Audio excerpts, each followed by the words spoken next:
Comment fonctionne un organisme de placement collectif? Un organisme de placement collectif est un fonds géré par une société de gestion financière dans lequel plusieurs investisseurs placent leur argent en vue de le faire fructifier. Dans le cadre des contrats d'assurance vie, les OPC sont également appelés unités de compte. Certains OPC sont investis sur un seul type de placement, par exemple des actions, des obligations ou des placements monétaires. D'autres peuvent être diversifiés. Les OPC peuvent ainsi investir dans des zones géographiques, des thématiques et des secteurs d'activité spécifiques, ce qui permet une grande variété d'investissements. Le niveau de risque d'un OPC est évalué sur une échelle de 1 à 7 par un indicateur qui permet de mesurer le niveau de volatilité du fonds, c'est-à-dire le risque auquel votre capital est exposé et son potentiel de rendement. Concrètement, lorsque vous investissez dans un OPC, vous achetez des parts de ce fonds. Le prix d'une part est appelé valeur liquidative. Celle-ci dépend des performances des différents titres qui composent le fonds. Leur évolution, à la hausse comme à la baisse, définit la performance du fonds et donc la valeur liquidative de ses parts.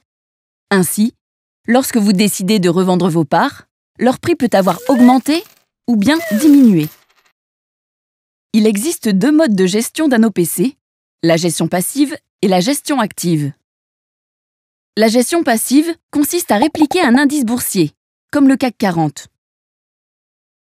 La performance attendue est alors proche de celle de l'indice répliqué. La gestion active repose sur l'expertise d'un gestionnaire qui sélectionne sur les marchés financiers les titres les plus prometteurs pour tenter de battre la performance d'un indice. Le gestionnaire peut également acquérir des parts d'autres OPC afin de profiter de l'expertise d'autres gestionnaires sur des secteurs d'activité ou des zones géographiques spécifiques. On parle alors de multigestion. Les OPC comportent des frais qui servent notamment à rémunérer la société de gestion et à financer les transactions de titres réalisées par le gestionnaire. Avant d'investir dans un OPC, vous devez prendre connaissance de ses caractéristiques principales, décrites sur son DICI, document d'information clé pour l'investisseur. Il s'agit d'un document réglementaire standardisé qui permet une comparaison plus facile des OPC entre eux. Des organismes indépendants attribuent également des notes aux OPC pour vous permettre d'identifier les meilleurs fonds du marché. Les OPC présentent de nombreux avantages pour les investisseurs particuliers.